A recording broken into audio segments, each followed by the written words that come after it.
right?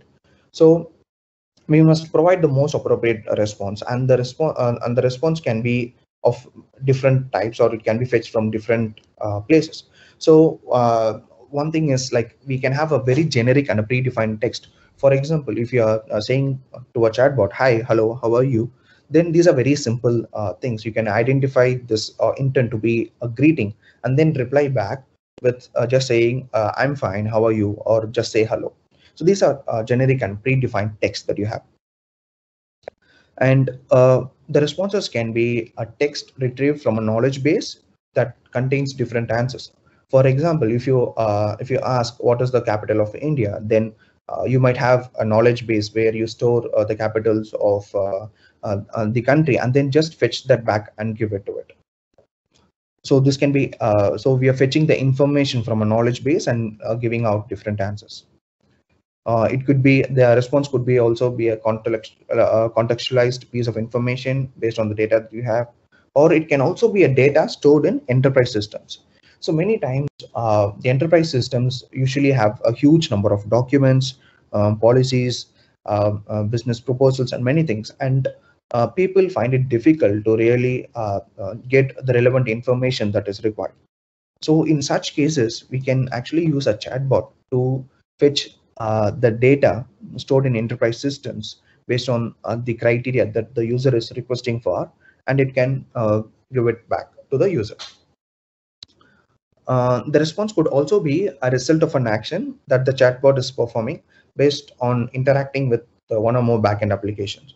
So if you actually take for an example of recharging the phone number, when the user is requesting to recharge a phone number, the chatbot can actually talk to a backend where it can do the actual recharge and then give the criteria of whether the recharge was successful or not, or any other errors back to the user.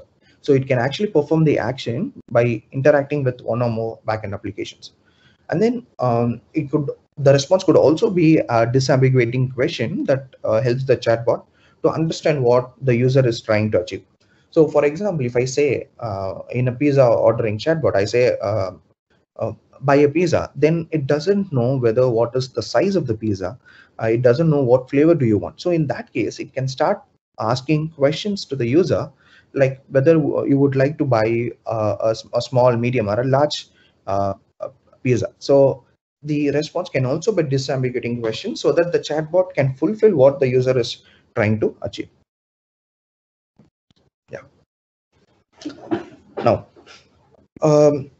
so we need to identify the intents, right? So chatbots will need to classify each input into a category so it can understand what is the intention behind the user's input and give a proper response. So intent classification, we can do it by three types majorly. One, by pattern matching, two, matching learning, machine learning algorithms, and then followed by the neural networks. Now we will go through one by one. So first, pattern matching. So pattern matching, we are using regular expressions to find patterns in the incoming text and classify it into different intents. So most of the time, based or scripted chatbots mostly fall under this category. So the pattern matching chatbots actually use a knowledge base. So it comprises of a particular pattern and a template. So when the bot receives an input from the user and that matches a particular pattern, then it actually finds the relevant template and sends that as a response. So here the pattern can either be a complete phrase like what's your name, or like how old are you, or it could be a pattern like my name is star, where the star is actually a wildcard option, like you can fill in any word in there. So here star is used for the regular expressions. So typically, like the pattern and the template pairs, right? So these are actually manually inserted. So now you are seeing an AML template. So this one is is an artificial intelligence markup language. So these are like XML dialects which are used to build natural language based software agents. So here, so in this particular example, we have like different categories. Okay, so the first category that we have is we have a pattern which is like, who's Abraham Lincoln? Okay, and then the template for that is like, Abraham Lincoln was the US president during the American Civil War. So the question, who's Abraham Lincoln, and the answer is Abraham Lincoln was the US president. So next we have like one more category where we have the pattern, do you know who star is? So star is a wildcard expression, so where any word can come in. So in that case, the template, the answer will be an SRI based tag. So this SRI based tag is a multi-purpose tag. So which means it can actually match different patterns.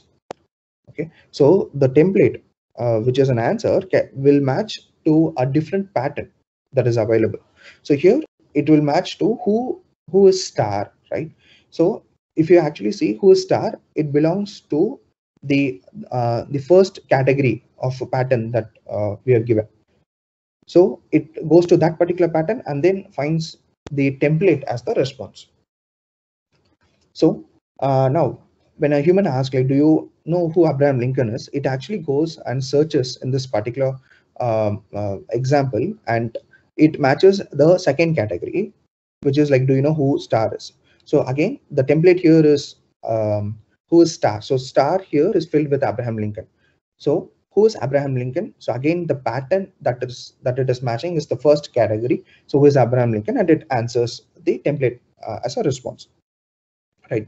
But let's say if you are asking who is Mahatma Gandhi, so in that case, if you have already defined a category, just like how we have defined it for Abraham Lincoln, then the chatbot will give that particular template as the response. But in cases where it does not match to any of the patterns, then what we can do is we can use a very default expression. We can use just a wildcard. So instead of, the pattern could be like pattern star pattern, so it matches any input that you have. So in that case, you can give out the default responses to the chatbot. Elisa. So Elisa was one of the earliest chatbots that was created in 1966 in the year, and it was a rule-based chatbot.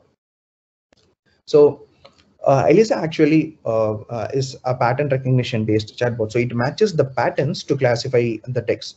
So what Elisa does in the background is that it passes the input text word by word and look up for its meaning in the dictionary, because multiple words can have the same meaning, right? And it ranks those particular words based on the importance, and it stores in a keyword stack.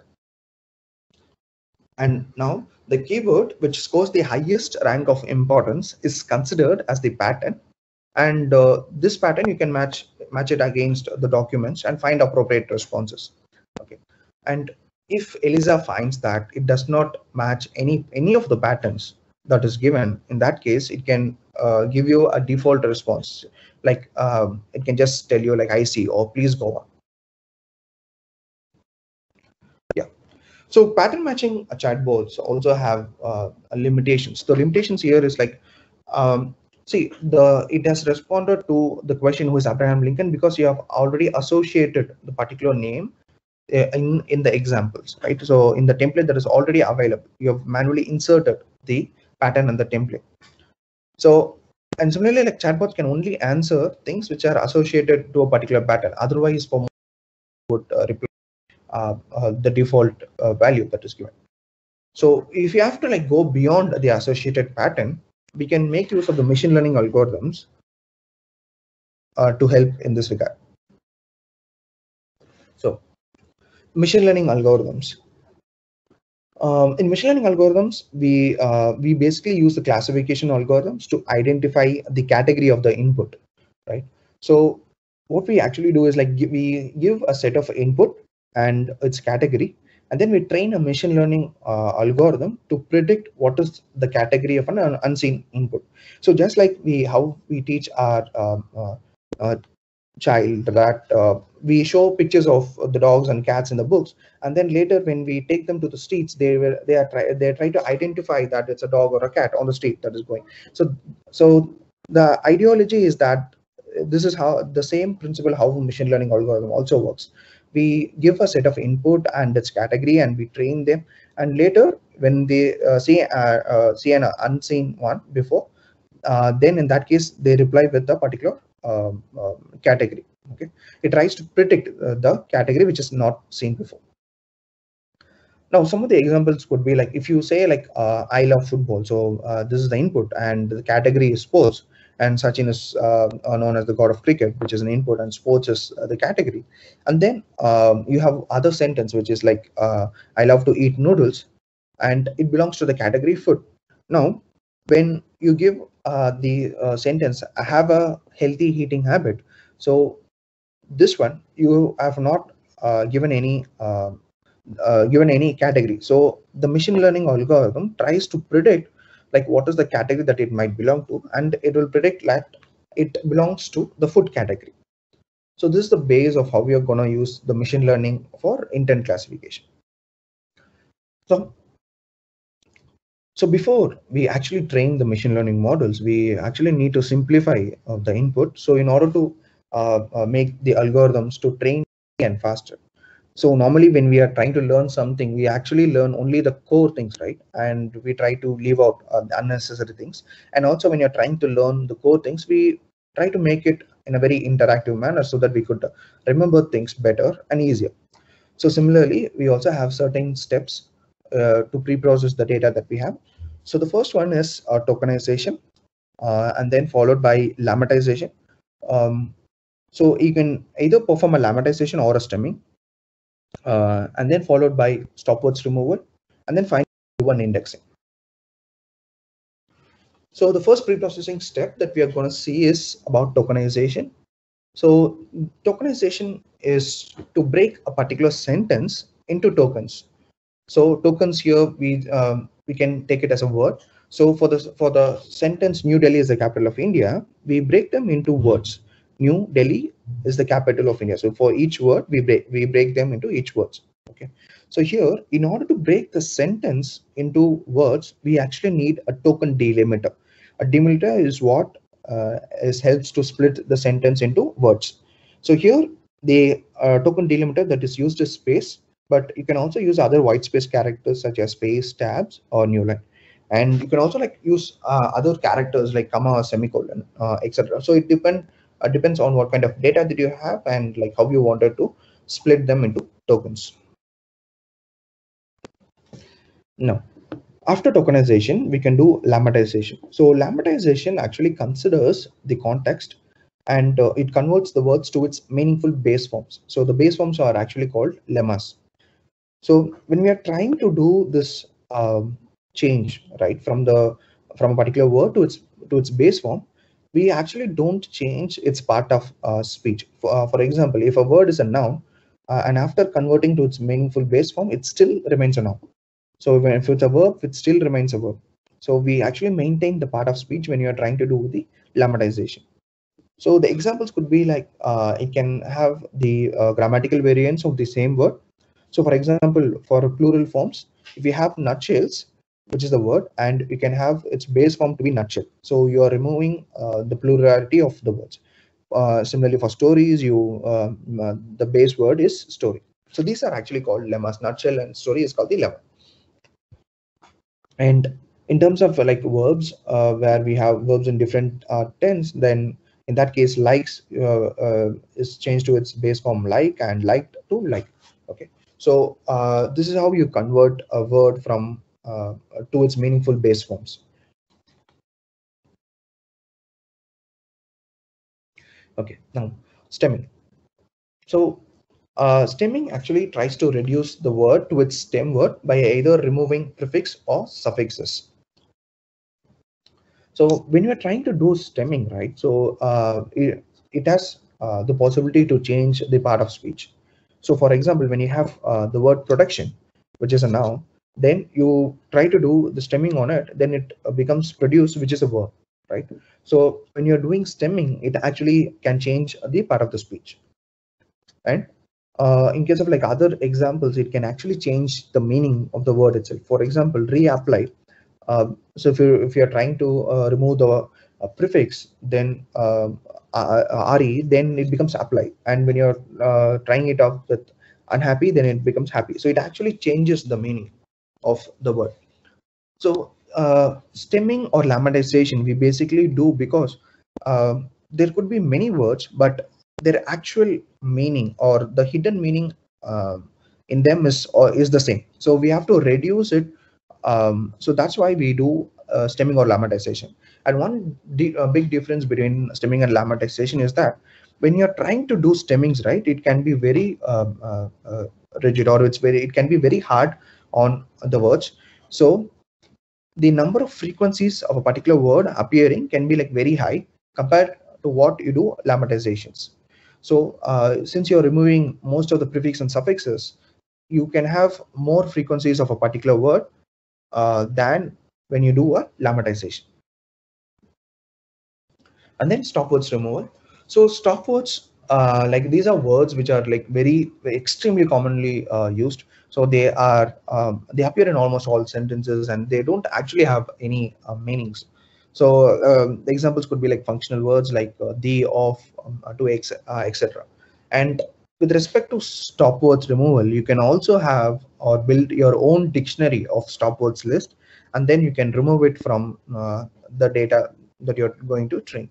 So this also depends on um, what kind of functionality you wanted to achieve.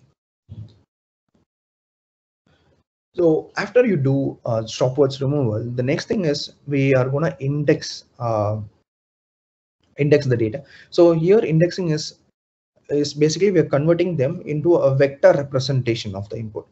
So most of the time we use content words like adjectives, adverbs, nouns, and verbs. So these are actually used as vector features. So what we do is like we build a term document matrix, the term document matrix. So here the terms actually mean the words, and the document, it could be input. So for every word and the document, you actually have a weightage. So for example, here for the term T1 and document T1, you have a weightage W11. Okay. Now we'll see like what are the different ways of representing the weights for a term document matrix.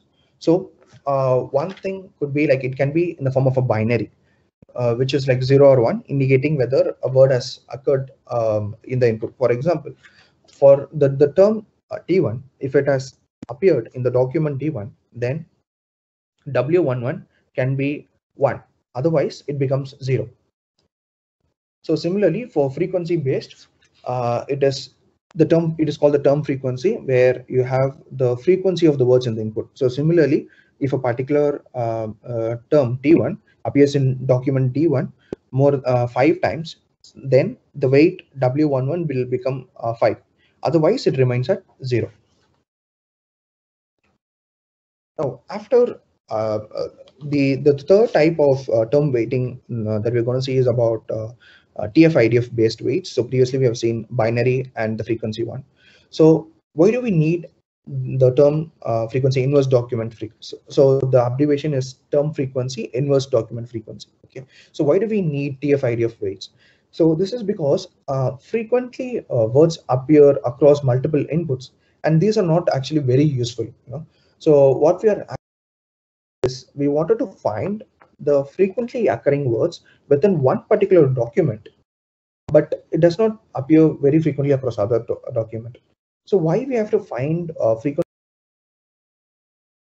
There are multiple classifiers which you can use. So classifiers like logistic regression, naive Bayes, k nearest neighbors, decision trees, random forest, support vector machines, and also neural networks. So we will be seeing some of these machine learning classifiers in detail. So the first one I'm going to talk about is name Bayes classifier. So in name Bayes classifier, the classifier has some assume that there is independence among predictors.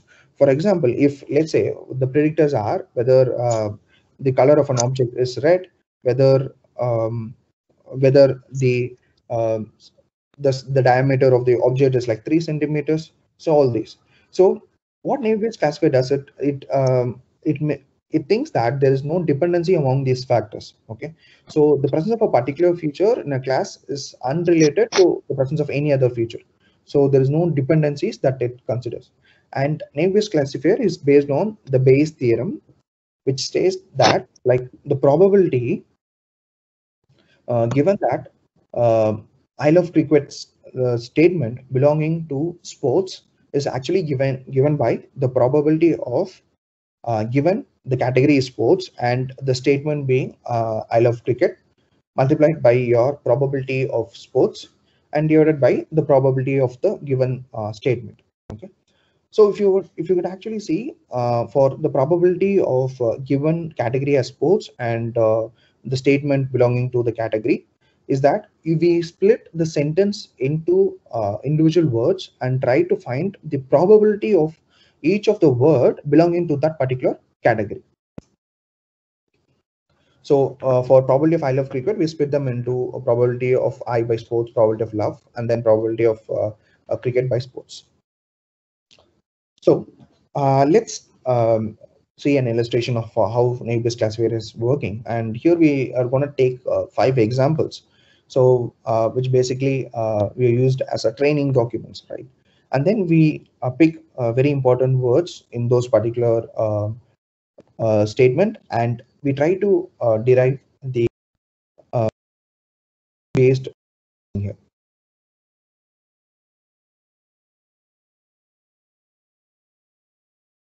And so similarly, like the word terrible has appeared in the third statement twice. So this is we built a term document matrix based on the frequency, and also we identify what class it belongs to. So now we will consider 2 classes, class 1 and class 2, and we identify each statement and mention its class. So the statement 1 and statement 5 belongs to class 1, and statement 2, 3, and 4 belongs to class 2. Now, the next thing that we have to do is like we have to find the number of words in class 1. Okay, so totally there are like 7 words: chicken, rice, terrible, lousy, good, liked, and food. And number of words in class 2 is basically 6. So we've identified the number of words in each class, and then now we have to calculate the probability of class 1 and class 2. So the probability of class 1 is that out of 5 training documents, we have 2 documents which belong to class 1. So it is 2 divided by 5, which gives us the probability of 0.4. Similarly, for class 2, we have 3 documents out of 5 total documents, so which gives us with the probability of 0.6. Now, okay, now the we have to find the number of times the word has appeared in a particular class. So here, so the word chicken has appeared in class 1 times, and the word terrible has appeared in class 1 time, but in class 2 as 2 times. So we should remember that whatever we are doing there, right, it's not actually a summation. It is only the total number of documents. So the word terrible, it has appeared in class 1 time, and the word terrible has appeared 2 times in class 2. So we should remember that it is not a summation of the number of times it has appeared, but we only count the total number of documents. Okay, so so it is for terrible, it is like 2. So similarly, we fill it for other words as well. Now we have to find the probability of a particular word belonging to the class 1, right? So this one we can do it with the help of like the formula, the number of times the word this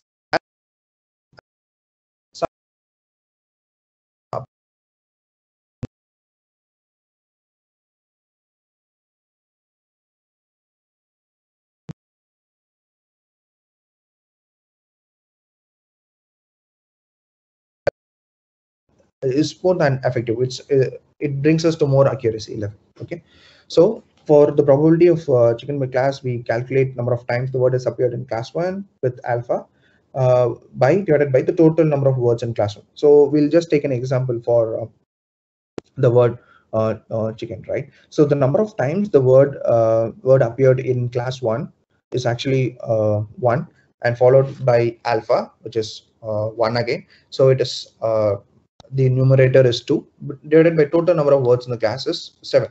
So it gives us with 2 by 7, which is basically 0.285, and we just rounded to 0.29. Okay. So similarly, we do calculations for each and every word and also for the class. So once we do this, now we have done all the calculations for our training. And now when we have a test statement or an unseen input, right? So in that case, what we do is like here we have taken two statements. So first we try to find the term document matrix and fill it with the frequency weights. So here the word good and liked has appeared in the first statement, 1 and 1, and similarly for the second one it's terrible and lousy. Okay, so now based on this formula that is mentioned, we have to calculate the probability of class 1 for the statement 1 and 2. So we'll take the first statement and what is the probability that it belongs to class 1. Okay, so what we have to actually do is like for each word we have to find the probability that it belongs to a particular category, right? So the probability of the word good belonging to the category class 1, okay, so which is 0.29. Okay, and similarly for liked it is 0.23. Okay, so once we have this, them determine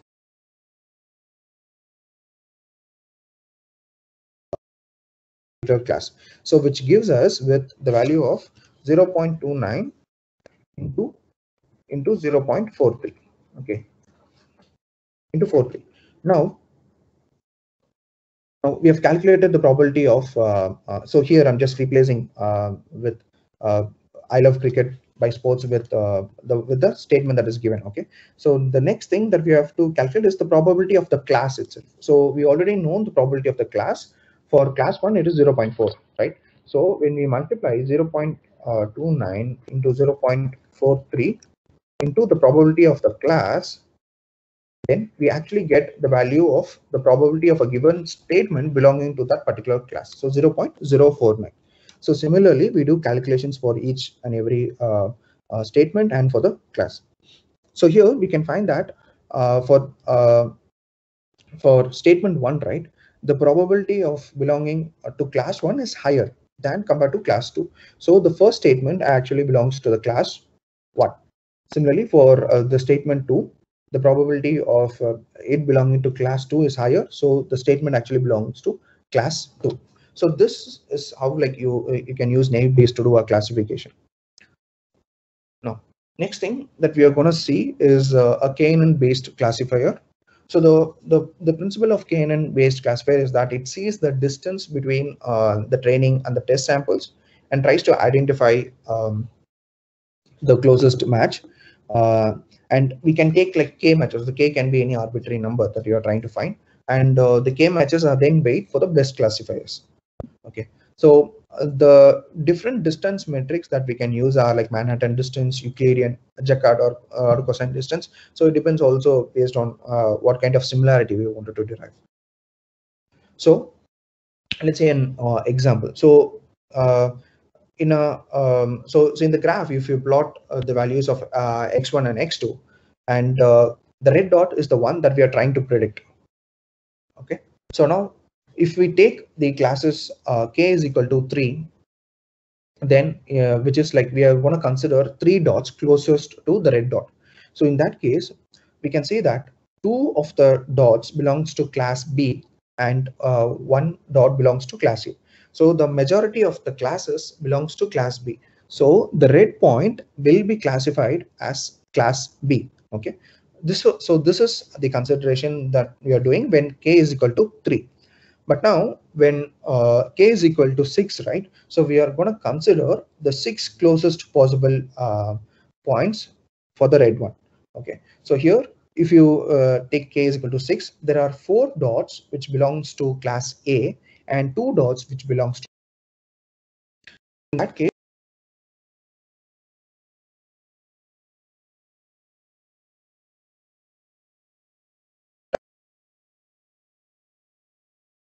similarly, like we have the training document and we determine the term document matrix. Okay, And then we have the classes. So here what we have to do is we have to actually find the magnitude of each of those input vectors. So which is equal to the summation of I is equal to 1 to n and bi square, taking the square root, whole square root. Okay. So here we have uh, we need to find the square root, I mean the squares of all the input, right? So which is 1 square, again 1 square, 1 square and 1 square. So it has appeared 4 times. So which is like 4 into 1 square, which is 4, and taking the square root of 4, it gives you 2. So similarly, we calculate the magnitude for each and every sentence. Yeah. So once we have the magnitude calculation done, then we can do the same for the test input. So here for the two inputs, we come up with the term document matrix, and then we determine their magnitude just using the same formula that we did before. And here the magnitudes of both of these sentences are 1.4 and 4. Okay. Now we know that we have calculated the magnitude of the sentences, and now we are going to take the cosine distance metric, and the formula for cosine similarity is a dot x into a dot x divided by the magnitude of a into x, right? So now we will see an example for one statement. So the first, we'll take the first statement and also the first train statement and first test statement. So these are the respective the term document mapping that we have. So for a and x, right? So for a dot x, we need to calculate the inner product, the dot product. So basically, if you're multiplying the each term, I mean we are multiplying term by term and doing an addition. So all of these terms actually resolve to 0 except the final one, which gives you a dot x equal to 1. Okay. And similarly, we have the magnitude of a and x already calculated. So if we finally find the cosine similarity, which is 1 divided by 2 into 1.4 and 4, right? So which gives us with 0.3536. So which is approximately this one, 0.35. So similarly, we will do the calculations for the remaining training. Uh,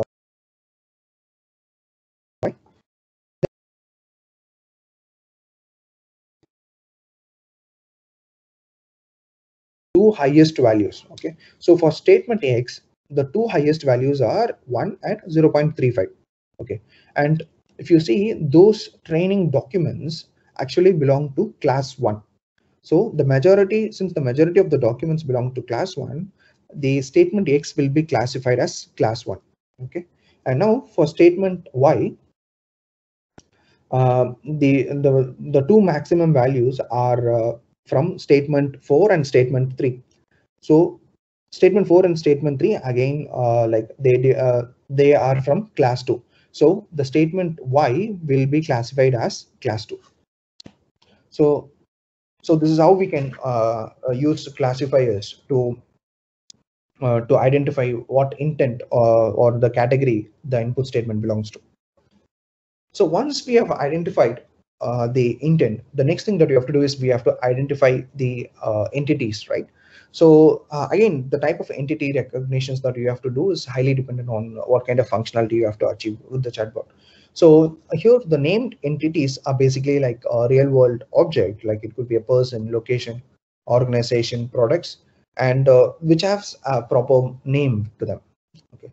And named entity recognition, abbreviated as NER, or it is also known as entity identification, entity chunking, or entity extraction, is a subtask of information extraction. Okay, that it tries to classify the named entities that is mentioned in your input statement with a predefined category. So it can be a person's name, organization, location, or anything that has a proper name to it. So here, an example that we're considering here is like, let's take the statement Raj bought 10 shares of Google in 2019. So in this case, the entities of this particular statement are Raj, which belongs to a person, and then Google, which is an organization, and 2019, which is recognized as a time. Okay, so there are many libraries which could help up with the entity recognition. One such library is Spacy. Uh,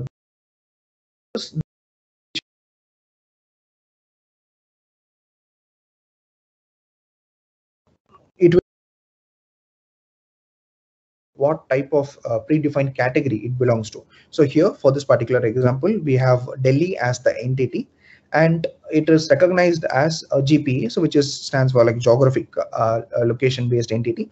So so with help of these libraries, we can identify entities and to what category they belong to. One other notable library is the Stanford's NLP library. So again, like if you give an input statement, what's the temperature at Delhi, and then try to find the entity. So it gives you the entity here as Delhi, and the potential tag that is attached to is this location. So for this particular example, there are like, I mean, for this particular library, there are about 7 tags that it can support, which is like location, organization, date, money, person, present, and time. Now, now that you have identified the entity recognition, what you have to entities, right? So what you have to do next? So let's take for an example. We have for the intent weather, there are like multiple statements which can fall into the categories. So for example, the statement, what is the temperature at Delhi, or how is the climate at Coimbatore, or is it so hot in Mumbai? So all these belongs to the intent of weather. Okay, and then you recognize the entities present in these statements, and you get these entities as places like Chennai, Coimbatore, and Mumbai, which are actually mapped to location using the libraries that you already defined, or you can even write your own library. So once you identify the entities, the next thing is like you have to come up with a response, right? So you have to give the user the response to it. So what you can do is like, since you've identified the place for which the weather information is required, you can connect to certain weather APIs like weatherapi.com or like AccuWeather or Open Weather Map. You can you can talk to the APIs of those websites and get the information of weather, and then you can compose on the reply and give it back. So what happens is like when a user asks what is the temperature at Delhi, first you do an intent classification. You find that the intent it belongs to is weather, and then for the particular intent you find what is the entities, and entity is the place that you're getting, and then you use an APIs to fetch the weather information, and then you compose the reply and give it back. Okay, so all these happens very instantly. Okay, so as soon as you ask for what is the temperature of Delhi, all these happens in the background and gives you with the response like the temperature of Delhi is 17 degrees Celsius. So this is the working of an entire chatbot. Now, the next we are going to talk about how we'll for the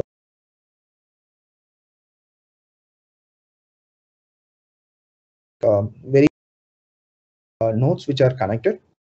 These are called neurons, and these are like organized in layers. Okay, so here in the example that you see, there are like 3 layers. So for the first one is the input, the second one is the hidden layer, and finally the output layer. Okay, so the nodes, which are the red dots, are connected to each other, and the connection between one node to the other actually have something called as weights. Okay, so when you're trying to predict something, you or basically you first train them, right? So what you do is like you give the input features to the input layer, and then it transfers that with along with the weights to the hidden state. In the hidden state you perform some functions, and then you give it to the final output layer. So in the final output layer, it tries to predict what is the image that is given here. If it's a cat, the prediction goes as cat, and if it's a dog, the prediction goes as a dog. Okay, so now so you can be wrong sometimes. Like, so in that case, what happens is it is considered as a loss, and the neural networks actually tries to relearn. So the loss actually back propagates and tries to adjust the weights between the nodes. And then through the weight corrections, right, you can actually get more and more accurate answers. So once these weights are properly set, then you get the final output with very high accuracy. So here we given an image of a cat or a dog, it tries to identify what kind of what is the output, like whether it's a dog or a cat. So we can use this for the chatbots. So now we are going to see how we can build a chatbot that could be used for a companionship. Okay, so the primary steps that we are going to see is training. We are going to first select the training data, and then we are going to prepare the training data, and then we train the model, and then we can clean the output, and then finally the inference. So the first thing is training data selection. So the training data selection. So there are many data sets that are available. So one other data set that I have not that is not considered as a movie based character data set where there is a conversation between two movie characters, but the number of data is like very less, so that data is not considered. So instead we're going to take a Reddit data set which has about like 1.7 billion comments. And the reason that Reddit data set is chosen is because it is also very raw and unpolished, and also like hidden characters. So imagine like two users who are speaking online, right? They do have a character hidden in their comments. So that's the reason that we take this particular training data set. And the format of the training data set would be like you have a top level comment or a post, and then you have a reply for that particular post. And you might sometimes have even a reply to one reply, right? So this is the structure of the Reddit's data.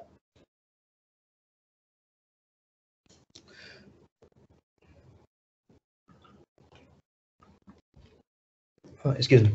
Yeah. Okay. Now, once we have the format, right? So we have to convert the particular data into a pairs of an input and output, a post and its reply. So if it's a reply for a reply, then again we do them into a pair. So we need to convert the format that is seen before into a pairs of input and output. And you may note that every post can have like many replies. So in that case, what we can do is like either we can choose the first reply or we can choose a top voted reply. So this is the sample data that can be seen. It has like multiple fields and values for it. So it can have the body, and it can have the score, what is the subreddit ID that it has, what is the parent ID, and all these informations. But primarily we'll be considering the parent ID, the created UTC, then the body and the score. So now we are going to see about the data source that we are going to use and why it is required. So a single month of Reddit data can be like very huge. It can be like more than 32 GB of data. So you cannot fit all that data into the memory, right? So what we have to do is like we have to buffer through the comment lines and then store the data into a database. So here the simplest of database that you can use is an SQLite. Okay, or you can also use any other database like MySQL or Postgres. You're not limited to what database you have to use. So so what we're going to do there is uh, the comments into the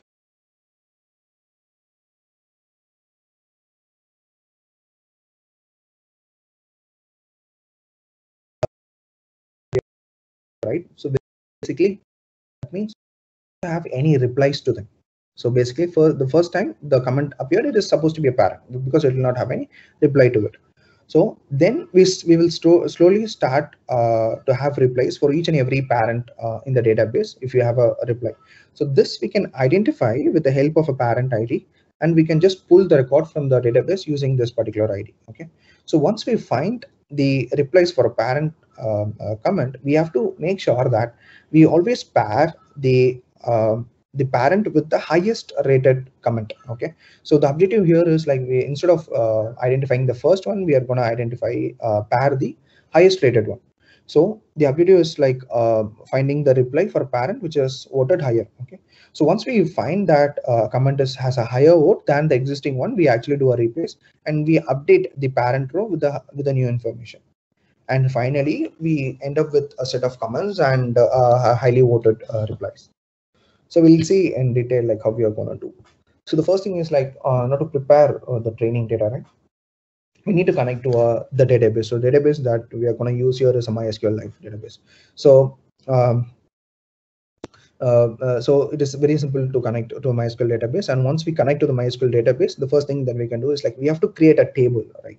So this table will hold the information of the parent ID, the comment ID, and the parent text, and then followed by the comment, which is the actual comments text, and then the subreddit Unix is the timestamp of when the comment was posted, followed by the score of the particular comment. Okay, so the first thing we do is like we connect to the database and then we create the table.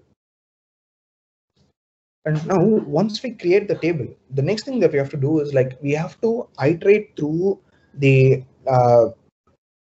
the files and start processing the data. Okay, so the file size can be like very huge sometimes. So what we're going to do is like we actually going to buffer through 1,000 lines at once. So we iterate through buffering of 1,000, and for each row what we are going to do is like we load the JSON of the row, and then we find the parent ID, and then we do some kind of formatting to the body, and then we get the timestamp, we get the score, we get the comment ID and the subreddit ID, and also we need to find the parent data. Okay, so here the formatting that we're going to do is like we replace them /n with new line characters and replace double quotes with a single quote for the ease of use. And then the next we have to find the parent. So this particular method does fetch you the parent. So what it does is it tries to select the comment from the table, right, where your comment ID matches the parent ID that you're giving. Okay, so once it matches, we actually fetch the comment text out, so which we actually get the parent text from the DB. Okay, so if you have the data, you give the data back. If you don't have the data, you just reply with a false. So so imagine that we already have a set of parent-child mapping that is already done. Imagine that it is already there, existing. Okay, so in that case, when you are iterating through some of the comments, our objective is like we need to pair the parent and child with the highest scores, right? So we need to continuously try to replace the comments with a higher score. So for that, what we do is like when you are iterating through the comments, we check if the score is greater than 2. Okay, so if the score replace that. So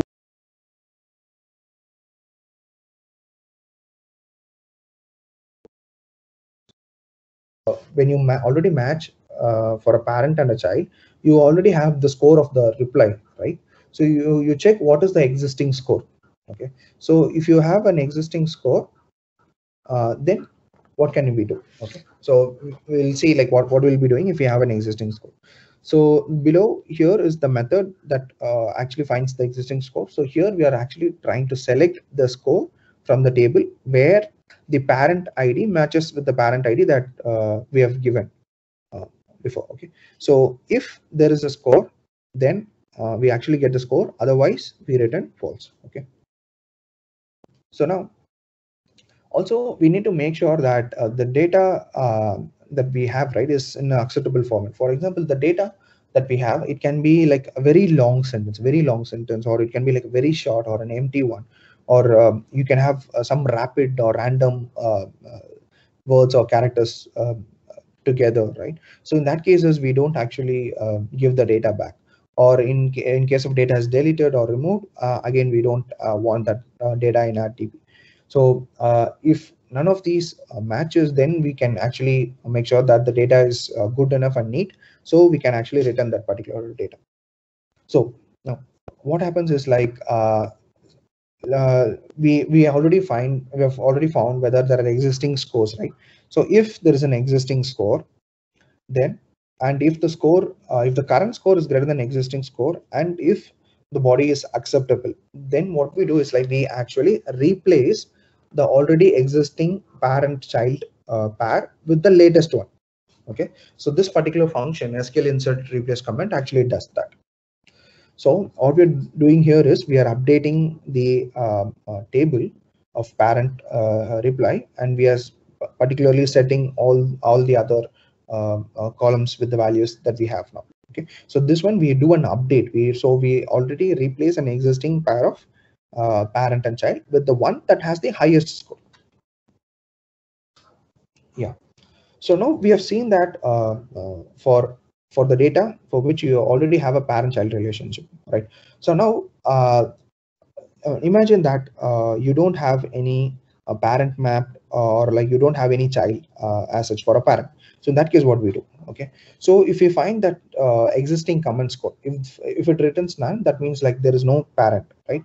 So in that case, if the body is acceptable, and if a parent data already exists, which means a record already exists with no child is mapped to it. So in that case, what we do is like we do a has. Okay,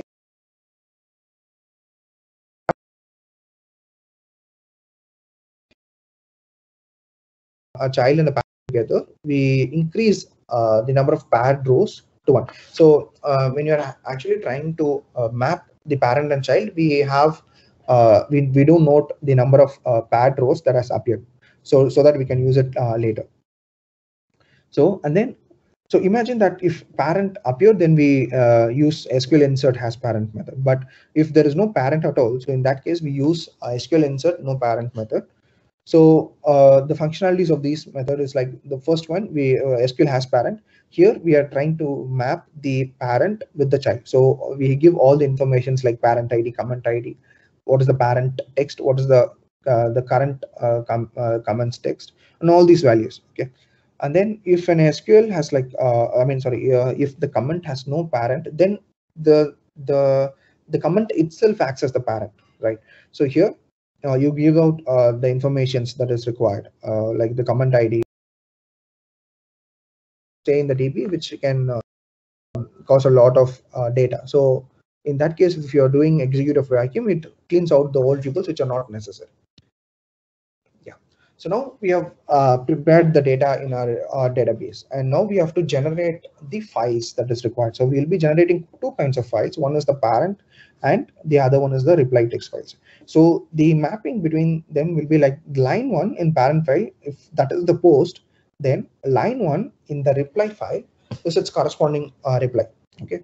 So how we are going to generate this one is so first we'll connect to the SQLite database, and then we set the limit. Let's limit is 5,000 to be realistic, and then we have a boolean of test done, which we keep it as like false. Okay, and now let's see like how we are generating this particular data. So we will have a while loop, and what we're going to do now is like we are going to select from the table all the records where the unique timestamp value is greater than 0. So initially you remember that the initial value that was set for Unix, last Unix, is 0. Okay, so we are going to set the Unix value as 0 and the parent not null, and the score should be higher. Okay, and we order them by the timestamp. So the data that we get will be ordered by the timestamp. So once we get all these data, the last value will have the most recent time, right? So or the most or has the maximum value. So in that case, we store that particular value as the last Unix timestamp, and then when we are moving down, then we check that whether the test data has been prepared or not. So this is we can check with the help of a boolean that is already there. So if the test data is not prepared, then what we do is like we actually take all the parent values from the data that is queried from the DB, and then we prepare a test.from text file. Okay, and then we take all the comments value from the DB and prepare the text.to file. So once we have generated the text.from and text.to files, your testing files are done and ready. So you can just change the boolean to a test done equal to true. Now your test is done. Now we have to generate the training documents, right? So for the training documents, you have similarly you fetch all the parent values, and then you create the training from, and similarly for you do it for train 2 with comments. And remember that we are actually processing them through the while loop, right? So we actually append 5,000 records one by one. So the mode that we are trying to use is the append mode. So that's why an A is given. So we try to append values till we try to keep on appending the values till we don't have enough values from our DB to append. So once we have prepared the training and the test data files, the next one is we are going to select a particular model and train on that. Okay. So here we are going to use a sequence to sequence model, which is mostly used for machine translation, speech recognition, and is very suited for a chatbot building. So we'll be making use of a already existing machine learning model that is there, and it is also built on top of a neural machine translation model from TensorFlow. So TensorFlow is actually a deep learning library provided by Google. Okay, so once we have this particular, what we do is we know the Git location. So Git is a repository. Git is basically a repository where you store the codes. So the first thing you do is you try to git clone recursively from this particular URL. So which means you download all the data, all the codes into your local system, and then you do you change to a particular directory, NMT chatbot, and then you install all the libraries that are required in order to run your training. Okay, and then you can go to the setup and run the prepare data program. So what it does, it's so before running prepare data program, what you have to do is we have to place the training and the test files that you have already generated, right? So into a folder called new data. So once you place this and run this particular prepare data, then it converts the data into a form suitable for the machine learning model. And then what you can finally do is you can start training on the data. So this is how you can just train your machine learning model. Okay, so next we'll see in detail what is a neural machine translation and how it works.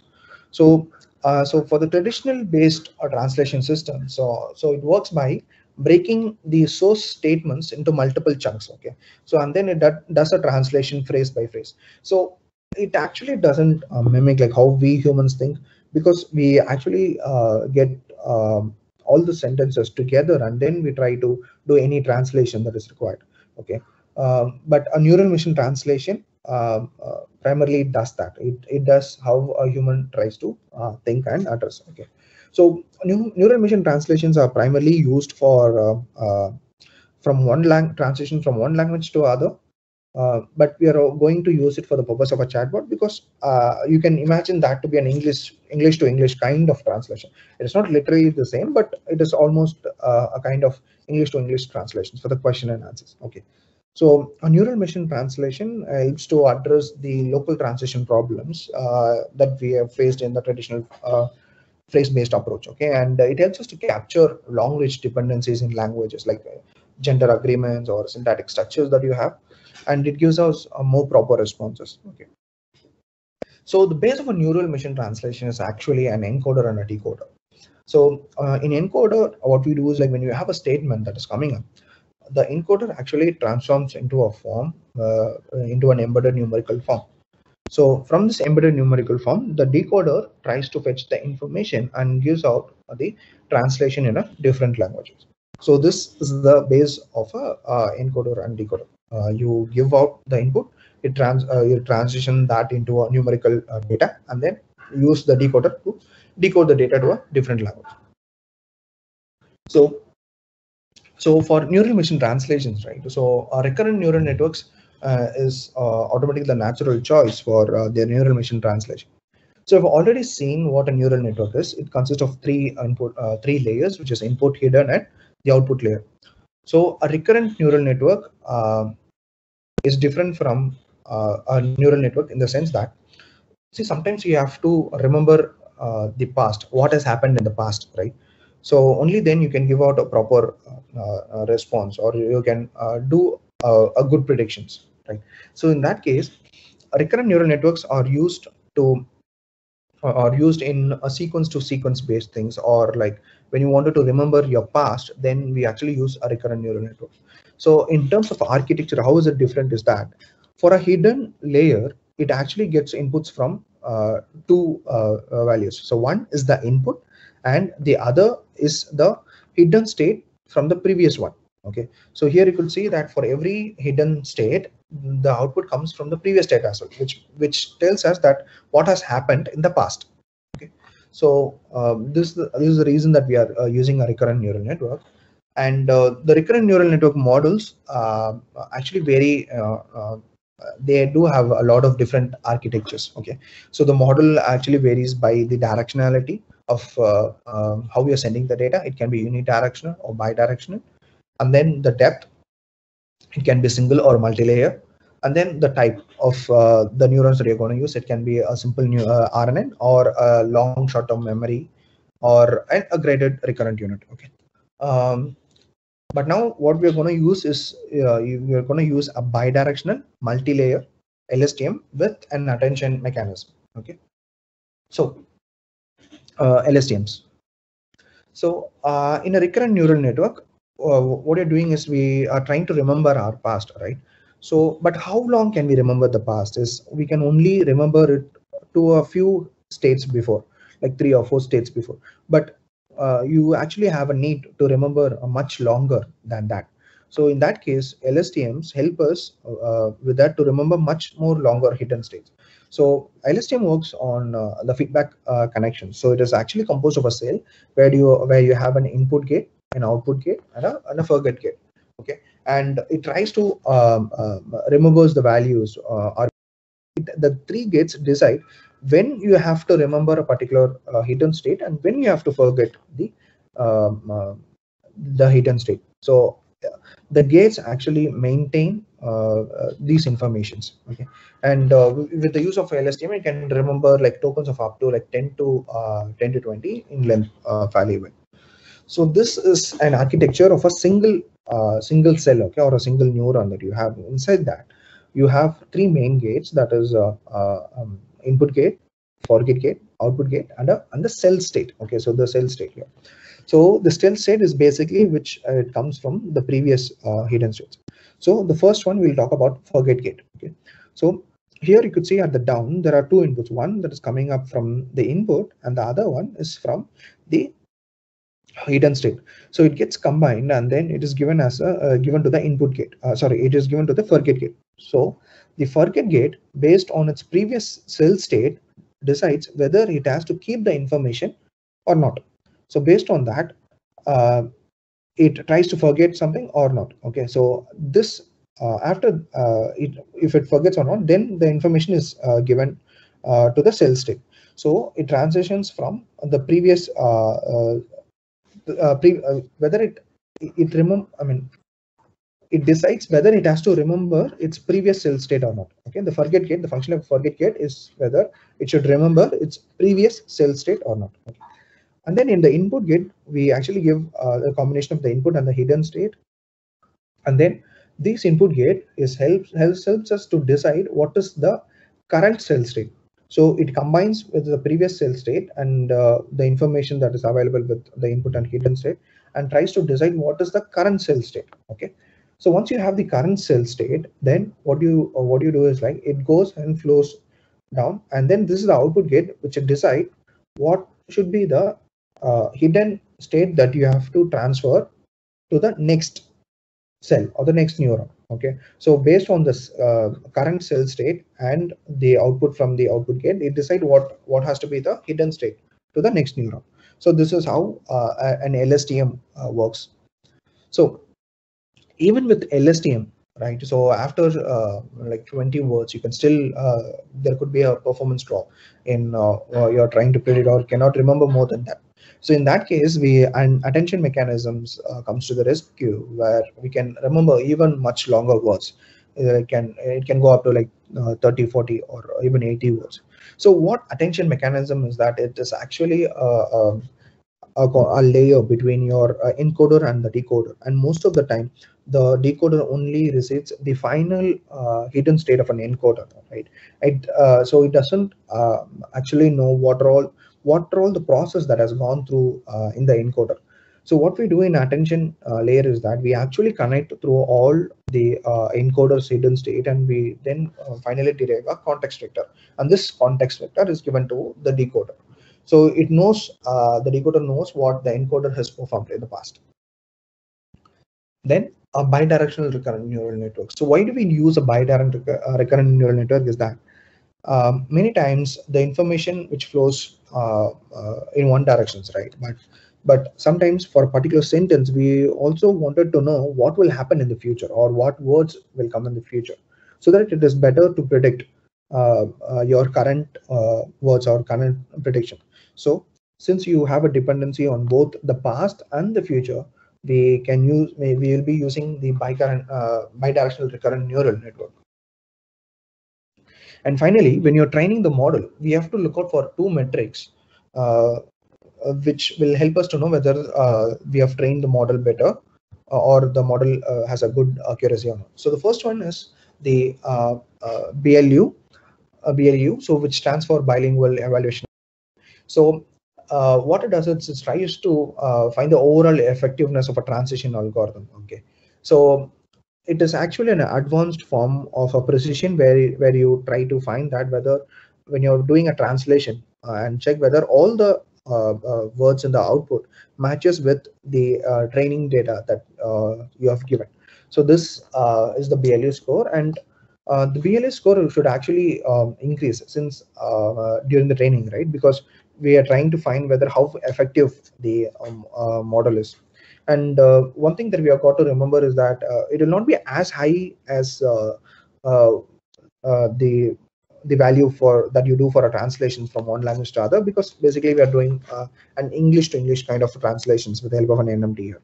So the value of BLU will not be as high as we do it for a translation, but the idea is that it should keep increasing during our training. Okay, and then the other metric that we can use is the perplexity. So the perplexity is actually determines what how effective is your model based on the probability distribution. And see, for a particular model, it tries to understand whether how much of a surprise the model is given. Okay, perplexity in layman terms is the amount of confusion. So basically, you got to have less confusion, right? Or you got to have less surprise. So when you have an input that is seen by a model, the model has to recognize the input. So in that case, the perplexity score will actually be low. So the perplexity score of the NMT model should actually decrease during your training. Yeah, and the final one that I wanted to talk about is about the beam search. So in beam search, what we have is like when you're doing the encoders and decoders, right? We need not always have a one-to-one mapping. We can also have a one-to-multiple responses with the K most likely or the most suited ones. So in that case, we have to vary the parameters of the beam width and the number of translations per unit in your settings, so that you can actually have multiple responses for one input.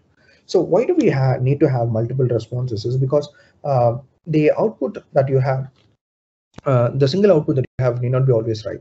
So sometimes with multiple responses, you can identify what is the best response based on some scoring techniques that you come up with. For example, if you have an unknown token or an unknown word in your response, right, you can actually remove that particular sentence. Or if you have an incomplete sentence, you can actually remove that. Or if you have a sentence which has more punctuations, then you can actually give a very less score that for the particular sentence. So in this way, you can actually rank the responses of the output and then give the final answer. Okay, so now finally the inference. So inference is when you're doing the actual when you're done your training and you're just testing your chatbot. So if you ask like how many cats do you want at the moment, it can reply something like all of them, and wow, that's a lot of cats. So I don't think it's a lot of cats. So you can get a response which is kind of a human interactive based response. So this is how you build a companionship chatbot. Yeah, these are some of the references that follow. Yeah, thank you. Hope I have given you a very good information on the chatbot and how you can build one. Thank you. Thank you. Thank you, sir. Kindly switch on your camera, sir, for One photo second. session. One second.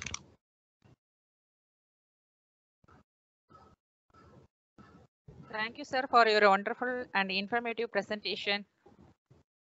Participants, if you have any doubt, kindly unmute yourself and ask any questions. I will unmute now.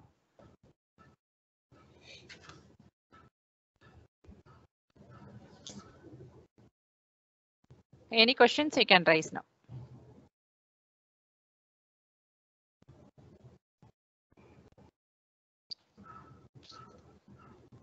You can unmute yourself. I have given the permission.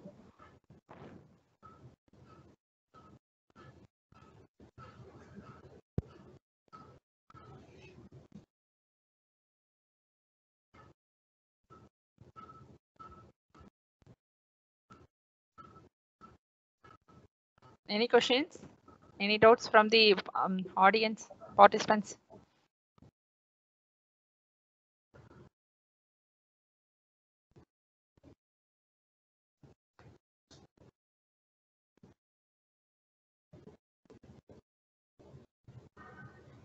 Or you can put it in the chat box.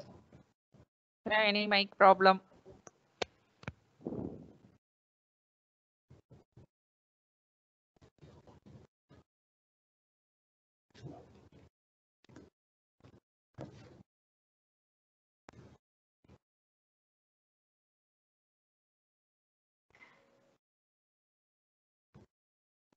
Any questions, doubts? So you're having comments, good presentation and highly informative. Thank you. Thank you so much. Thanks for the opportunity given. I'd No like to. questions, sir. Okay, sir, no problem, sir.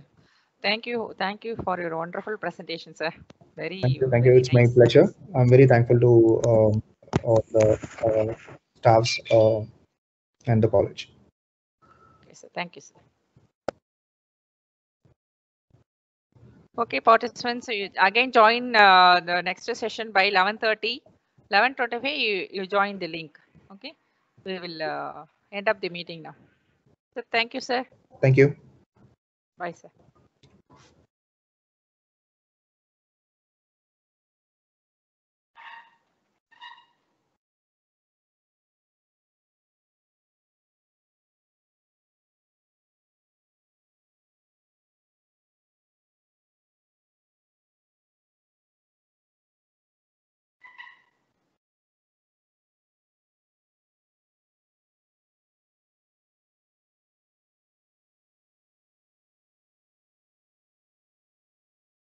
For next session, okay, just join through the link. So one of you asked, yes, the same link you can follow for next session also.